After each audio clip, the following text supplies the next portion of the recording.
परमाणु नाभिक का ये सेकंड पार्ट है आपके लिए। उस पार्ट में आपने पढ़ा था कि समस्थानिक क्या है, संभारिक क्या है, समन्यूट्रॉनिक क्या है, EMU किसे कहते हैं, है ना। अब पढ़ रहे हैं आप लोग मास एनर्जी, द्रव्यमान ऊर्जा। प्रत्येक पदार्थ में उसके द्रव्यमान के कारण ऊर्जा होती है। ये कथन को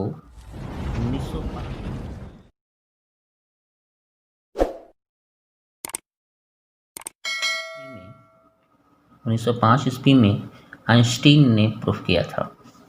सन 1905 ईस्वी में पदार्थ के द्रव्यमान और ऊर्जा संबंध में आइंस्टीन ने एक सापेक्षता का सिद्धांत दिया था। 1905 ईस्वी में पदार्थ के द्रव्यमान ऊर्जा संबंध में आइंस्टीन ने सापेक्षता का सिद्धांत दिया था। इसके अनुसार उन्होंने ये कहा था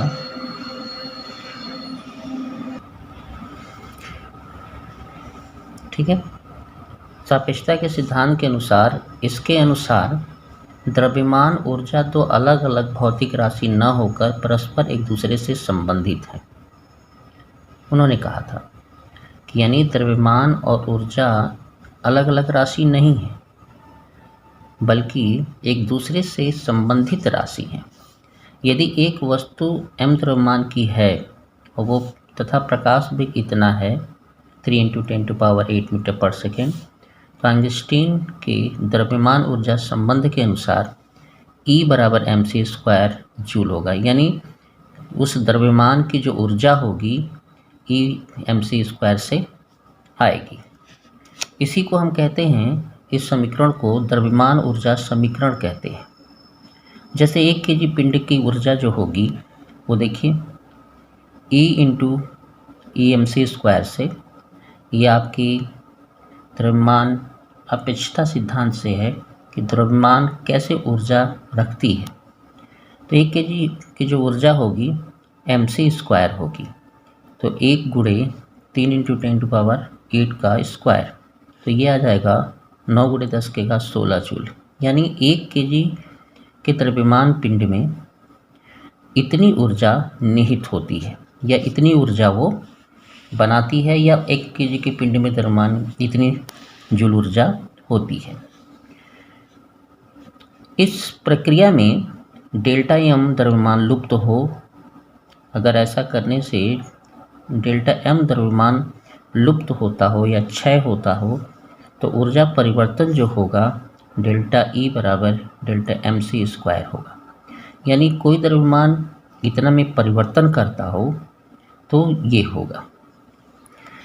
इसी तरह यदि किसी को ये ऊर्जा किसी को दी जाए, अगर ΔE ऊर्जा किसी को दी जाए तो उसके द्रव्यमान में वृद्धि हो जाएगी, ठीक है। जैसे ΔM बराबर ΔE बटे में c²। सूत्र में ΔM वृद्धि इतनी कम होती है कि यह समझा नहीं जा सकता कि आकलन नहीं किया जा सकता। जैसे हमने ये कहा कि अगर हम कोई ऊर्जा दे रहे हैं तो इसमें जब द्रव्यमान में जो वृद्धि होगी वो 9 × 10⁻16 प्लस 16 गुना कम भी बढ़ती है। यानी 1 जूल ऊर्जा देंगे तो इतना का भाग देंगे, तो जो भाग देंगे उतने ही द्रव्यमान बढ़ेंगे उसमें। तो इसका आकलन बहुत असंभव है, क्योंकि 10⁻16 का द्रव्यमान बढ़ेगा, इसका आकलन नहीं कर सकते, ये आइंस्टीन ने कहा था। अब देखिए कि एक परमाणु द्रव्यमान मात्रा कितनी जूल ऊर्जा को बनाता है, वो देखिए। 1 EMU द्रव्यमान की तुल्य ऊर्जा इतनी होती है। यानी 1 EMU द्रव्यमान का अगर परमाणु है तो उसमें टोटल ऊर्जा जो होगी, या 1 EMU द्रव्यमान का द्रव्यमान क्षति होता है तो उसमें कितनी ऊर्जा निकलेगी, 931 मिलियन इलेक्ट्रॉन वोल्ट। जैसे मान लीजिए इसी को अगर हम प्रूफ करें तो ΔM का मान 1 EMU रखते हैं तो उसका kg में मान होगा 1.66 × 10⁻27। प्रकाश की चाल होगी 3 × 10⁸ ये द्रव्यमान और ये आपकी प्रकाश की चाल। जब हम हल करते हैं तो mc² से, तो ये द्रव्यमान हुआ आपका, और 3 × 8, 3 × 8 ये आपकी प्रकाश की चाल होगी। तो टोटल ऊर्जा आएगी जूल में 1.49 × 10⁻10। इतनी जूल ऊर्जा आपको मिलेगी। अगर हम इसको इलेक्ट्रॉन वोल्ट में बदलें तो इलेक्ट्रॉन के आवेश का मान का भाग दे दें तो हमारी इतने इलेक्ट्रॉन वोल्ट ऊर्जा मिलती है।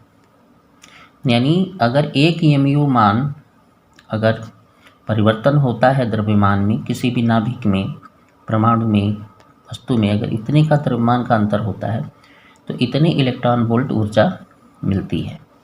अगर हम इसको मिलियन में बदलें तो इसी में अगर आप 10⁶ का भाग दे देते हैं तो ये आपका मिलियन इलेक्ट्रॉन वोल्ट में हो जाता है, जिसका मान इतना होता है। यानी किसी भी पदार्थ का एक mu मान अगर चेंज होगा, परिवर्तन होगा, क्षय होगा, वृद्धि होगा, तो उसमें 931 मिलियन इलेक्ट्रॉन वोल्ट ऊर्जा उसके सापेक्ष बढ़ेगी, या तो निष्कासित होगी या अवशोषित होगी। ये आप समझ लीजिए। अगला देखते हैं, युग्म उत्पादन, पेयर प्रोडक्शन क्या है।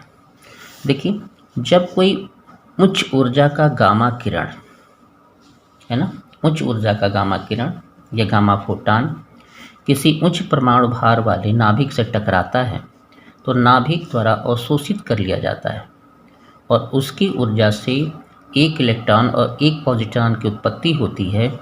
इस घटना को युग्म उत्पादन कहते हैं। मतलब ये है कि कोई भी हाई परमाणु क्रमांक का, परमाणु भार का परमाणु पे अगर गामा फोटान गिरता है, ठीक है ना, गामा फोटान गिरता है तो ये उसे शोषित कर लेता है इसका नाभिक, और उस नाभिक में एक इलेक्ट्रॉन और एक पॉजिट्रॉन की उत्पत्ति होती है।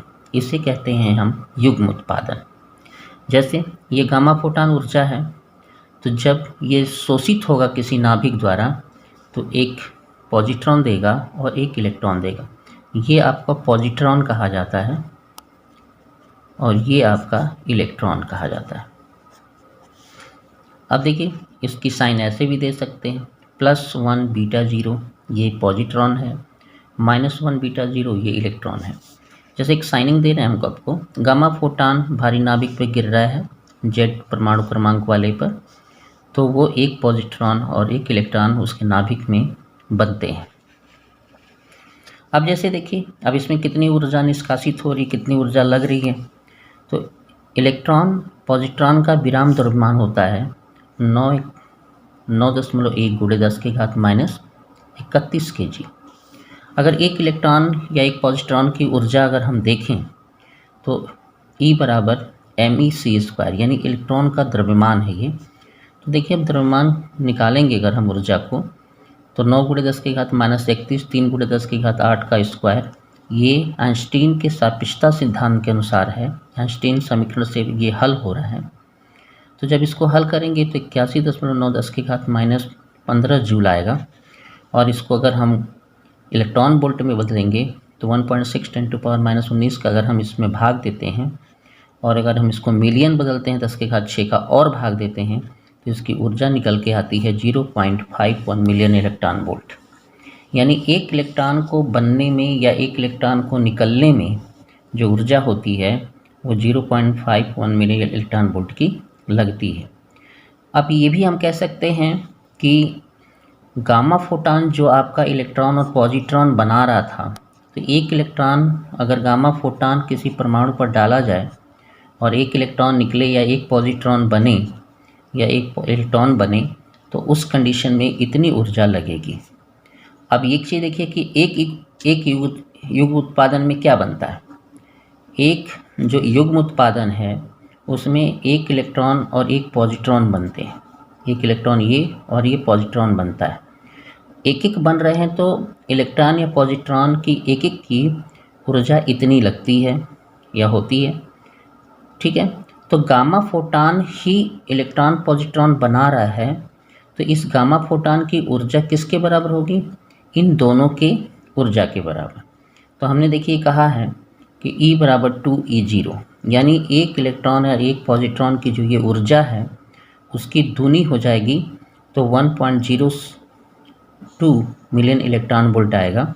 ये इलेक्ट्रॉन वोल्ट ऊर्जा, यानी अगर किसी परमाणु के नाभिक में एक पॉजिट्रॉन एक इलेक्ट्रॉन बनते हैं तो उसमें गामा फोटॉन की न्यूनतम जो ऊर्जा होगी वो होगी इतनी।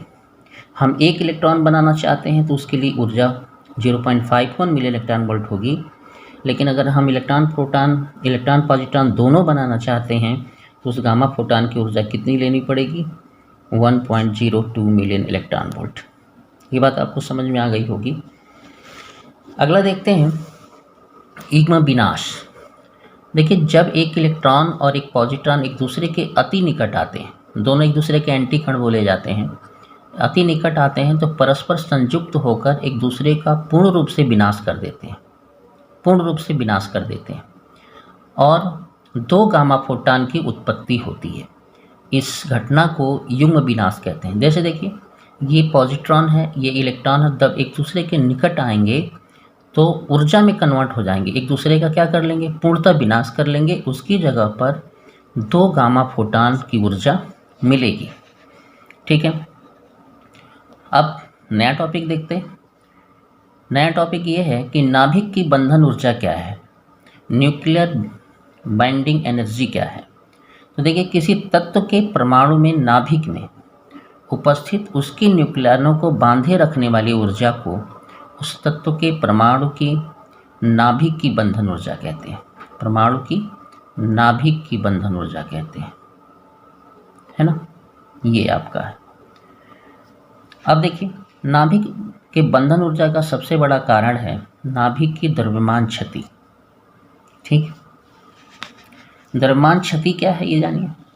देखिए, किसी भी परमाणु के नाभिक में जो न्यूक्लियन होते हैं, न्यूक्लियन मतलब जो, जैसे ये परमाणु है, इसके नाभिक में जो कण होते हैं टोटल, उसको हम न्यूक्लियन कहते हैं। प्रोटॉन प्लस न्यूट्रॉन का टोटल मान न्यूक्लियन कहा जाता है। तो किसी परमाणु के नाभिक में उपस्थित न्यूक्लियनों का द्रव्यमान परमाणु नाभिक के द्रव्यमान से अधिक होता है। यानी जो हम इसमें प्रोटॉन न्यूट्रॉन का योग कर दें और उस नाभिक का योग करें तो उसमें जो है जो न्यूक्लियनों का द्रव्यमान है वो अधिक होता है। तो द्रव्यमान में यह कमी है, द्रव्यमान की यह कमी नाभिक की द्रव्यमान क्षति कहलाती है। तो द्रव्यमान क्षति में ये होगा कि नाभिक के न्यूक्लियनों का कुल द्रव्यमान माइनस नाभिक के वास्तविक द्रव्यमान, यानी प्रोटॉन प्लस न्यूट्रॉन का द्रव्यमान माइनस नाभिक का वास्तविक द्रव्यमान अगर घटाते हैं तो उसे हम कहते हैं द्रव्यमान क्षति। एक शब्द में समझ लीजिए कि परमाणु नाभिक में उपस्थित न्यूक्लियनों का द्रव्यमान हमेशा ही परमाणु के नाभिक द्रव्यमान से अधिक होता है, और ये द्रव्यमान में जो डिफरेंस है उसी को हम कहते हैं द्रव्यमान क्षति, नाभिक का द्रव्यमान क्षति। तो अब देखिए, एक बंधन ऊर्जा क्या है, बाइंडिंग एनर्जी क्या है। किसी नाभिक के बंधन ऊर्जा वह बाह्य ऊर्जा होती है जो नाभिक के न्यूक्लियनों को एक दूसरे से अलग करने में खर्च होती है, आवश्यक होती है। यानी किसी परमाणु के नाभिक में जो प्रोटॉन न्यूट्रॉन हैं उनको अगर हम अलग करना चाहते हैं तो अलग करने में जो बाह्य ऊर्जा लगती है वह उस नाभिक का बंधन ऊर्जा कहलाती है। बंधन ऊर्जा बराबर E बराबर mc², डेल्टा mc² कर सकते हैं आप। ये वाला उसका द्रव्यमान क्षति है। प्रति न्यूक्लियन अगर बंधन ऊर्जा हम काउंट करना चाहें तो जो नाभिक की बंधन ऊर्जा होती है उसमें न्यूक्लियनों की संख्या का भाग देते हैं। जैसे अगर नाभिक की, मान लीजिए कि हीलियम नाभिक की बंधन ऊर्जा 28 मिलियन इलेक्ट्रॉन वोल्ट है और हम इस हीलियम नाभिक की प्रति न्यूक्लियन बंधन ऊर्जा निकालना चाहते हैं तो इसी में उसके न्यूक्लियनों की संख्या का यानी 4 का हम भाग देते हैं तो ये 7 मिलियन इलेक्ट्रॉन वोल्ट आता है। वो हीलियम का क्या कहलाएगा? प्रति न्यूक्लियन बंधन ऊर्जा। और ये क्या कहलाएगा? नाभिक की बंधन ऊर्जा।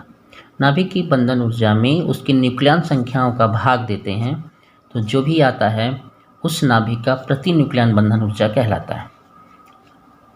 एक चीज़ और जानिए, ये अच्छी चीज़ है। किसी नाभिक में प्रति न्यूक्लियन बंधन ऊर्जा जितनी अधिक होती है वह नाभिक उतना ही स्थायी होता है। ठीक है, प्रति न्यूक्लियन बंधन ऊर्जा बढ़ेगी, यानी ये मान अगर बढ़ता है तो नाभिक क्या होगा? स्थायी होगा। क्यों होगा? क्योंकि उस नाभिक को तोड़ने के लिए यानी उसके न्यूक्लियनों को अलग करने के लिए उतनी ऊर्जा हमें देनी पड़ती है। जैसे अब ये 7 मिलियन इलेक्ट्रॉन वोल्ट से इसके न्यूक्लियन अलग हो रहे हैं, एक अलग हो रहे हैं, और अगर ये ऊर्जा 400-500 में हो जाएगी तो उतनी ही एनर्जी देनी पड़ेगी। इसीलिए प्रति न्यूक्लियन बंधन ऊर्जा जितनी भी अधिक होती है जिस परमाणु की, जिस नाभिक की, उस नाभिक उतना ही स्थायी होता है। ठीक है। नाभिकीय बल क्या है देख लीजिए। परमाणु नाभिक के अंदर न्यूक्लियनों को बांधे रखने वाला या न्यूक्लियनों के बीच कार्य करने वाला आकर्षण बल नाभिकीय बल कहलाता है ना। परमाणु नाभिक के अंदर जो न्यूक्लियन हैं उनको बांधे रखने वाला या न्यूक्लियनों के बीच कार्य करने वाला जो आकर्षण बल है जिससे नाभिक बनता है, उसी को हम नाभिक बल कहते हैं। नाभिकीय बल के गुण होते हैं और पूछे भी जाते हैं। देखिए, नाभिकीय बल, यह बल आकर्षण प्रकृति का होता है, मतलब ये आकर्षण बल होता है। यह बल अत्यंत प्रबल आकर्षण बल है, मतलब इससे बड़ा आकर्षण बल दुनिया में नहीं होता। यानी नाभिकों के बीच जो उसके न्यूक्लियनों के बीच कार्य करने वाला आकर्षण बल है उससे बड़ा बल नहीं होता। यह बल वैद्युत बल नहीं है, वैद्युत बल नहीं होता, यानी दो आवेशों के बीच कार्य करने वाला बल ये नहीं है। यह बल गुरुत्व बल भी नहीं है। यह बल होता है विनिमय बल। विनिमय मतलब अदला बदली से बनने वाला बल। यह बल आवेश पर निर्भर नहीं करता कि कितने आवेश हैं। यह बल अति लघु परासी है। देखिए, ये बल केवल 10⁻⁻15 मीटर की कोटि की नाभिक त्रिज्या में काम करता है। यह बल संतृप्तता का गुण रखता है, मतलब एक प्रोटॉन एक न्यूट्रॉन के साथ जो बॉन्ड बनाता है वो उसी के साथ बनाता है, दूसरे के साथ नहीं बनाता। अगला टॉपिक है इसका नाभिक स्थायित्व। चलिए, नाभिक स्थायित्व के बारे में ये कहा जाता है या कह सकते हैं कि परमाणु के नाभिक का स्थायित्व उसमें प्रोटॉन और न्यूट्रॉन के सापेक्ष संख्या पर निर्भर करती है। ठीक है। परमाणु नाभिक में प्रोटॉन के सापेक्ष न्यूट्रॉन की प्रतिशत संख्या अधिक होने पर नाभिक का स्थायित्व घटता है ना। जैसे प्रोटॉन और न्यूट्रॉन का मान में न्यूट्रॉन का मान जितना बढ़ता जाएगा, प्रोटॉन के सापेक्ष न्यूट्रॉन का प्रतिशत संख्या जितनी बढ़ती जाएगी, उसका नाभिक स्थायित्व क्या होगा, घटेगा। हम ये भी कह सकते हैं कि अगर 2 प्रोटॉन हैं और 17 न्यूट्रॉन हो जाएं तो ये परमाणु नाभिक अस्थायी कहलाएगा। ठीक है, ये कहने का मतलब है। हल्के नाभिक में प्रोटॉन की संख्या न्यूट्रॉन की संख्या लगभग बराबर होती है, इसीलिए हल्के नाभिक का नाभिक स्थायित्व अधिक होता है, स्थायी होता है नाभिक ऐसे लोगों का। जैसे हाइड्रोजन है, हीलियम है, लिथियम है, ये हल्के नाभिकों में से आते हैं, तो इनके परमाणु में प्रोटॉन और न्यूट्रॉन की संख्या लगभग बराबर होती है या बराबर होती है, तो ऐसे नाभिक जो होते हैं वो स्थायी होते हैं। भारी नाभिक में प्रोटॉन की संख्या न्यूट्रॉन के सापेक्ष कम होती है ना। प्रोटॉन की संख्या जो होती है न्यूट्रॉन के सापेक्ष कम होती है, मतलब न्यूट्रॉन का रेशियो प्रोटॉन से अधिक होता है। तो ऐसे नाभिक जो होते हैं परमाणु नाभिक, स्थायित्व उनका कम हो जाता है। रेडियो एक्टिव तत्व के नाभिक में न्यूट्रॉन की संख्या प्रोटॉन की संख्या से 50% अधिक हो जाती है। 1-2% नहीं, 50%। इसीलिए नाभिक बहुत ही अस्थायी होता है। ठीक है। नाभिक संगठन के बारे में 2 मत आए आपके, एक प्रोटॉन इलेक्ट्रॉन परिकल्पना और एक आया प्रोटॉन न्यूट्रॉन परिकल्पना। सन 1919 में रदरफोर्ड ने प्रोटॉन की खोज करने के बाद ये परिकल्पना प्रस्तुत की, और ये वाला जो परिकल्पना थी प्रोटॉन न्यूट्रॉन की परिकल्पना 1932 ईस्वी में चैडविक ने जब न्यूट्रॉन की खोज की थी, उसके बाद हाइजेनबर्ग ने दिया था। इसकी व्याख्या हम अलग वीडियो में आपको देंगे। धन्यवाद।